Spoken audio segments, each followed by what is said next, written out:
자, 오늘은 아가서 8장 죽음과 같이 강한 사랑입니다. 1절 내가 내 어머니 그대가 내 어머니의 젖을 먹고 자란 형제라면 밖에서 내가 그대를 만나 입맞추어도 아무도 날 멸시하지 않을 것을. 2절에 함께 읽겠습니다. 나는 그대를 모셔서 어머니의 집으로 인도하고 싶어요. 어머니는 나를 가르치셨지요. 나는 그대에게 향기로운 포도주 내 석류즙을 마시게 하고 싶어요. 3절 4절 같이 그대의 왼손에 나를 높여 그대의 오른손으로 나를 안내. 예루살렘 아가씨들이야 제발 부탁하니 우리가 바라기까지 깨우지 말고 흔들지 말아 주세요. 이 4절은 일종의 감탄사입니다. 온 밤을 같이 보내는 뜨거운 사랑, 단둘만이 있는 그 깊은 사랑을 감탄하고 있는 그런 구절인데 아가서에 3번 나타납니다. 2절에 한번 2장에 한번 나타나고 3장에 한번 나타나고 이래 8장에 나타나는데 이것은 주님께서 우리 교회 성도들에게 주는 그 사랑, 이 사랑은 물론 같은 사랑입니다만은 그 깊이가 다릅니다. 2장에 나타나는 사랑은 처음 사랑입니다. 서로의 아름다움에 끌려 강렬하게 불타오르는 그 첫사랑. 장소는 바위 틈 은밀한 곳 들판입니다. 거기에서 깨우지 말아달라. 예루살렘 아가씨들아 깨우지 말아달라. 이토록 우리도 주님이 우리를 찾아오셔서 문득 뜨거운 사랑을 우리들에게 알려주시죠. 3장에 나타난 이 깨우지 말아달라는 사랑은 갈망하여 찾는 사랑입니다. 만났을 때 붙잡아서 집으로 모셔 들여오는 사랑입니다. 그때 또 뜨겁게 사랑을 해주시는데 그 사랑은 처음 사랑과 다르죠. 더 갈망했을 때 주시는 사랑, 찾을 때 주시는 사랑은 또 다른 차원의 깊은 사랑인데 이때는 왕으로 나타나 주시고 결혼 언약으로 만나 주죠. 그게 3장의 만남이고요. 이 8장은 긴 시련을 견딘 사랑입니다. 고난을 통과한 사랑입니다. 어려움 속에서 서로의 사랑을 확인한 사랑입니다. 그래서 이제 아직 만나지는 못했지만 그 만남을 갈망하며 그 사랑이 절정에 오른 그런 상태입니다. 그래서 그때 고난을 통과한 그 갈망의 끝자락에서 만난 사랑이기 때문에 더욱 강렬하지 않겠습니까? 그대의 왼손에 나를 높여 그대 오른손으로 나를 안내. 깊은 포옹. 주는 자와 받는 자 외에는 알지 못합니다. 다른 사람은 느낌으로만 알지 주는 자와 받는 자 외에는 알 수 없는 그 깊은 사랑. 그래서 신부의 입장에서 그 갈망, 그 사랑을 어떻게 받아들이고 반응하느냐에 따라서 그 신랑의 만남이 또 달라지는 것을 알 수가 있는데, 우리가 주님 사랑을 더 받기 위해서 이제 처음 사랑을 알았을 때, 그 사랑을 알았을 때 찾고 갈망하는 신앙, 그리고 이제 그 어려움이라도 먼 길이라도 찾아가서 만나는 그런 신부가 되어야 한다는 거죠. 5절을 보면은 그것을 확인할 수 있는데 우리 함께 읽겠습니다. 자기 애인에게 기대어 광야에서 올라온 저 사람은 왜? 여기서 보면은 그 사랑하는 애인을 의지하고 또 갈망하여 먼 광야길, 광야의 먼 길을 걸어 올라오잖아요. 먼지 날리는 뜨거운 광야를. 그래서 5절은 전반부는 합창이고 그 뒤부터는 이제 여자예요. 그 사과나무 아래서 함께 읽겠습니다. 시작. 사과나무 아래서 내가 그대를 깨웠지. 그곳에서 그대의 어머니가 그대를 잉태하였고 거기서 그대를 낳은 분이 해산의 진통을 가졌었지. 이 남자가 하는 말이죠. 그래서 그 사랑을 깨웠기 때문에 이건 3장의 사랑입니다. 3장의. 그 어머니의 집, 나를 잉태한 방에서 주셨던 그 뜨거운 사랑에 이끌려서 찾아가는 겁니다. 우리가 신앙생활을 하다 보면은 뜨거운 감동, 뜨거운 은혜를 받을 때도 있지만은 그 은혜가 사라지고 긴 고난의 시간도 있습니다. 교회의 역사 속에서 핍박의 시간도 있었습니다. 그러나 그 긴 고난의 시간을 견딜 수 있는 것은 그 사랑이 내 안에 불타고 있기 때문입니다. 그 사랑이 내 안에 샘처럼 솟아나기 때문입니다. 그래서 그 사랑이 나를 이끌어가는 겁니다. 그 사랑이 계속 흐르기 때문에 그 사랑에 이끌려 고난도 광야도 어려움도 사명도 감당하며 그분을 찾아갈 수가 있는 것입니다. 자, 6절 말씀 함께 크게 읽겠습니다. 나는 옥새같이 그대 마음에 드세요. 나를 도장같이 그대 팔에 새기세요. 사랑은 죽음같이 강하고 그 질투는 무덤같이 끈질긴 그 사랑은 불꽃처럼 강렬한 불길처럼 타오르네. 사랑이 원하는 것 마음에 들어 팔에 새기라. 그러니까 보물은 상자에 담아두지만 사랑을 담을 수 있는 것은 마음밖에 없는 겁니다. 팔이라고 하는 것은 항상 여러분 손이 항상 여러분 눈앞에 있는 것처럼 항상 바라보라는 그런 말이죠. 사랑은 죽음같이 강하고 우리 예수님께서 그래서 구약의 예수님의 십자가 사랑이 다 그림자처럼 설계도처럼 다 나타나 있는데 6장 7장에 바로 십자가 사랑, 하나님 사랑, 뜨거운 주님의 사랑이 잘 나타나 있는데 주님께서 왜 십자가를 그렇게 지실 수가 있었느냐? 예수님 안에는 바로 뜨거운 불같은 하나님의 불같은 사랑이 불타고 있었다는 겁니다.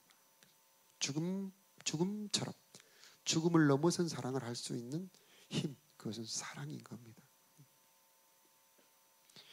질투는 무덤같이 끈질긴 그 사랑은 불꽃처럼 강렬한 불길처럼 타오르네.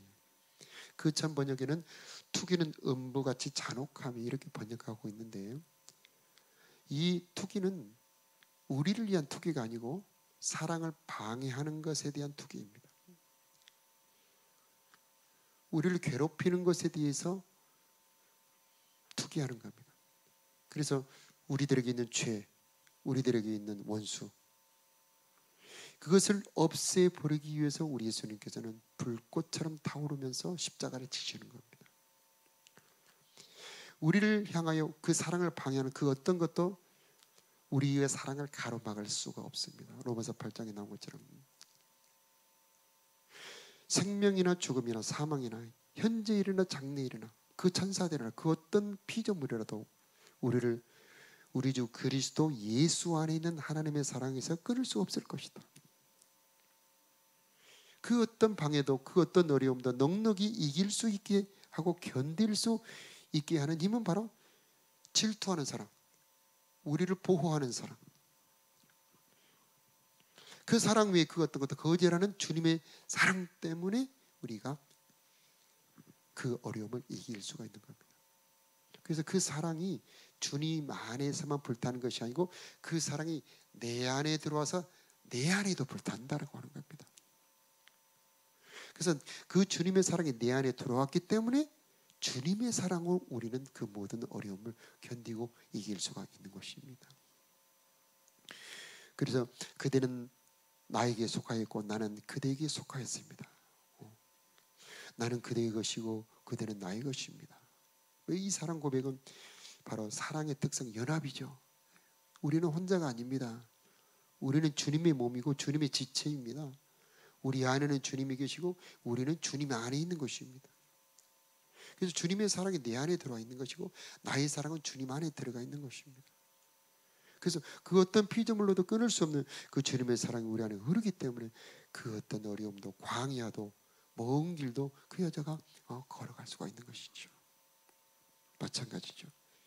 우리가 사노라면 어려움도 오고 믿음 생활하다 보면 괴로움도 오고 무거운 짐도 지지만 그 무거운 짐이 도리어 즐거움이 될 수 있는 것은 내 안의 사랑이, 내 안에 주님의 사랑이 나를 이끌어 가기 때문이 아니겠습니까?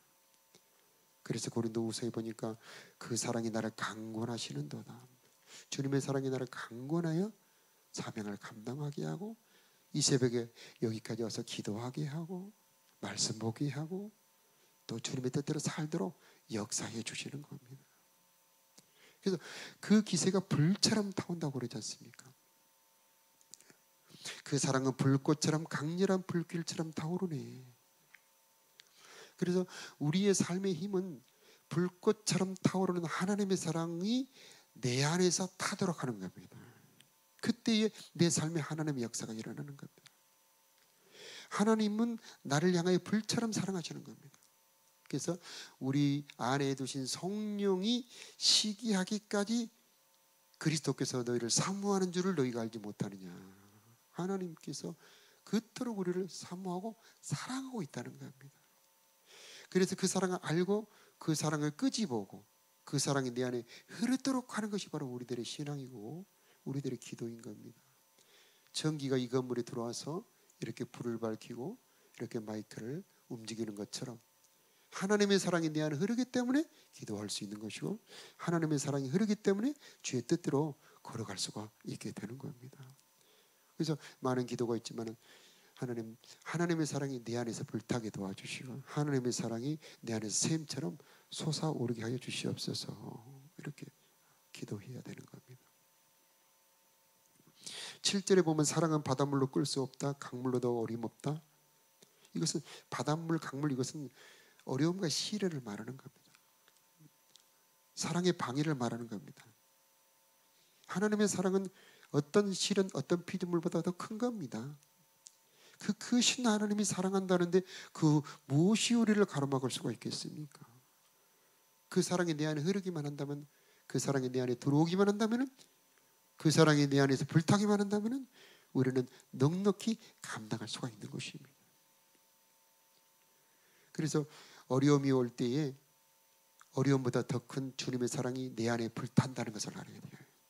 그 어떤 것으로도 포기할 수 없는 그 주님의 사랑이 우리를 향하여 흐르고 있다는 것을 알아야 되는 겁니다.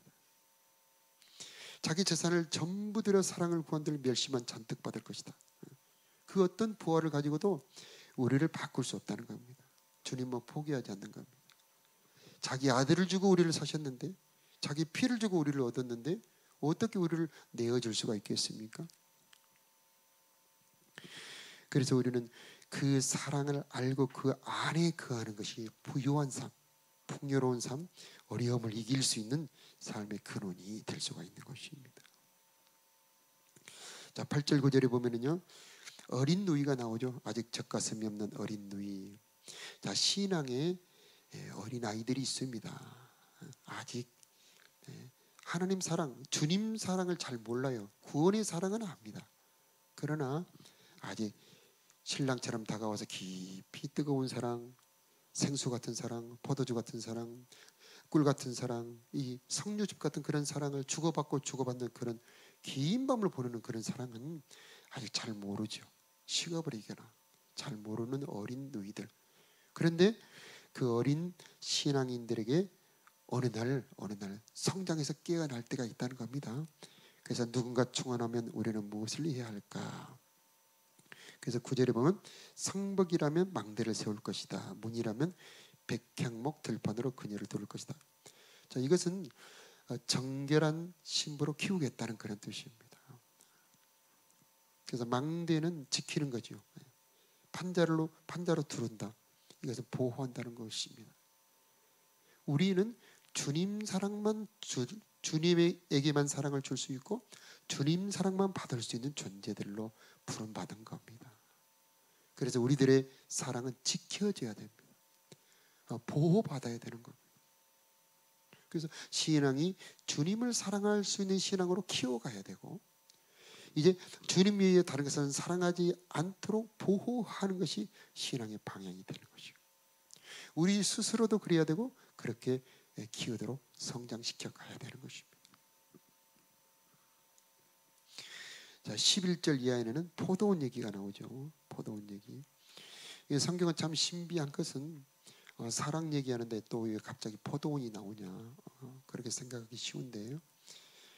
예, 이 구약은 하나님의 성령으로 쓰여진 것이고 모두 다 신약에 이루어질 그리스도의 복음의 설계도입니다. 그래서 솔로몬의 포도는 장차 있을 교회를 말합니다. 교회를 누구한테 맡기느냐? 성도를 누구에게 맡기느냐? 바로 주님을 가장 사랑하는 사람에게 맡긴다는 겁니다. 요한복음 21장에 베드로에게 예수님께서 물어보죠. 네가 나를 사랑하느냐? 그러니 베드로가 내가 주님을 사랑하는 줄 주님이 아시나이다. 그렇게 3번 사랑을 확인합니다. 그리고 베드로에게 내 양을 먹이라, 내 양을 치라, 또 내 양을 먹이라 하면서 교회와 성도를 부탁합니다. 누구에게 양떼를 맡길 것이며 누구에게 성도를 부탁할 것입니까? 바로 주님을 사랑하는 자들에게 부탁한다는 겁니다. 우리 리더들, 제자반의 리더들, 또 각 가정 안의 부모님들, 여러분에게 영혼을 맡긴 이유는 여러분 속에 사랑이 있기 때문인 겁니다. 그 주님을 향한 사랑이 바로 내 사랑하는 제자반의 식구들, 주님의 양떼를 향하여 하는 모든 수고가 주님을 향한 수고가 되는 겁니다.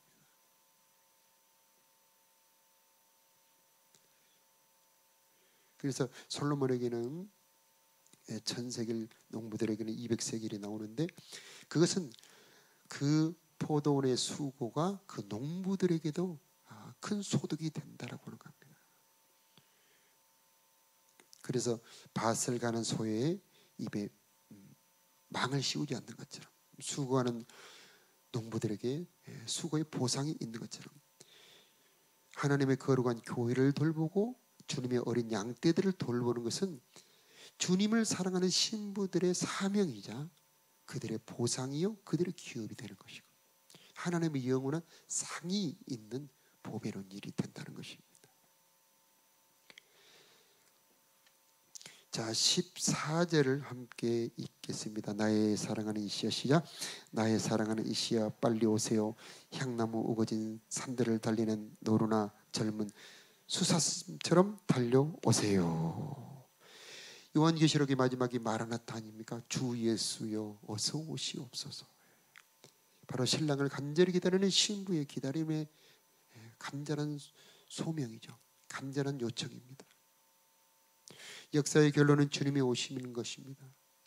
온 세상 창조하신 우리 주님께서 마지막 얻고 싶으신 것은 사랑하는 신부입니다. 온통 사모하여 사랑하는 남편을, 사랑하는 신랑을 기다리는 신부, 바로 이것이 역사의 결론이고 영광의 왕으로 오셔서 그 사랑하는 신부와 결혼하는 것이 주님이 마지막에 이루실 역사의 일이 되는 겁니다. 그러면 신부된 우리가 해야 될 것은 무엇일까요? 지혜로운 신부가 되어야 되죠. 잔은 준비했지만 기름은 준비하지 못했다. 지혜롭지 못한 것입니다. 반딧불이는 가장 밝게 빛나는 반딧불이를 찾아간다고 그러죠. 불이 꺼진 반딧불이를 찾아가지 않는답니다. 꾀꼬리는 가장 아름다운 목소리를 내는 수컷을 찾아간다고 그러죠. 그런 것처럼 우리 예수님은 불 밝혀진 신부를 찾아가는 겁니다. 그러면 이 불은 내 힘으로 밝힐 수 없다. 기름으로만 밝힐 수 있죠. 오직 성도가 아름다워질 수 있는 것은, 빛을 밝힐 수 있는 것은 성령의 능력입니다. 바로 그 기름 받기 위해서 이 새벽에 여기까지 오신 겁니다. 이 새벽에 여러분에게 기름이 가득 부어지기를 바랍니다. 이 새벽에 기름을 준비하시기 바랍니다. 이것을 아는 것이 지혜입니다. 내 힘으로는 이런 거 할 수 없습니다. 하나님의 능력이 내 안에 들어와서 일하실 때 내가 신부가 될 수 있고 빛을 밝힐 수가 있습니다. 그렇게 지혜로운 자들이 신부들입니다. 그래서 주님 오실 때 불을 밝혀라 할 때 불을 밝힐 수가 있는 겁니다. 신부는 아름다운 신부죠. 우리 어제도 봅니까? 읽으면 낯이 뜨거운 여성의 아름다움을 설명을 하잖아요. 이것은 육신의 이야기가 아닙니다. 육신의 아름다움에 남성들이 끌리는 것처럼 영적 아름다움에는 주님이 끌려오시는 겁니다. 육신의 아름다움이 참 아름다운 것처럼 연예인들 가면은 정말 그 여학생들, 정말 젊은 학생들, 어린 학생들 막 몰려드는 것처럼 여러분이 아름다우면 주님이 여러분을 찾아오시게 돼 있어요. 그래서 내 영혼을 아름답게 단장하는 것이 지혜로운 신부가 되는 겁니다. 무엇이 아름다운 것입니까? 육신의 아름다움은 금이나 은이나 땅은 머리로 아름답게 단장하지만 영혼의 아름다움은 정절과 온유함으로 단장하며 의와 인으로 단장을 하며 그 다음에 사랑의 성령의 9가지 열매로 단장을 하는 겁니다. 사랑과 희락과 화평, 어려운데 기뻐하고 온유하고 절제함으로 우리의 아름다움을 단장해 가는 겁니다. 그때에 주님께서 감탄하는 겁니다. 너에게 향내가 난다. 너의 아름다움에 내가 매료가 되었다. 오, 내 아름다운 신부여. 그렇게 주님의 감탄이 여러분을 향하여 터져 나오는 것입니다. 여러분, 주님 재림하실 때에 여러분을 향하여 감탄하시는 주님의 탄성과 함께 영광의 손으로 아름다운 신부여 나에게 오시오 하는 주님의 아름다운 마지막 초청 받기를 축복합니다. 자, 우리 다 같이 기도드리겠습니다.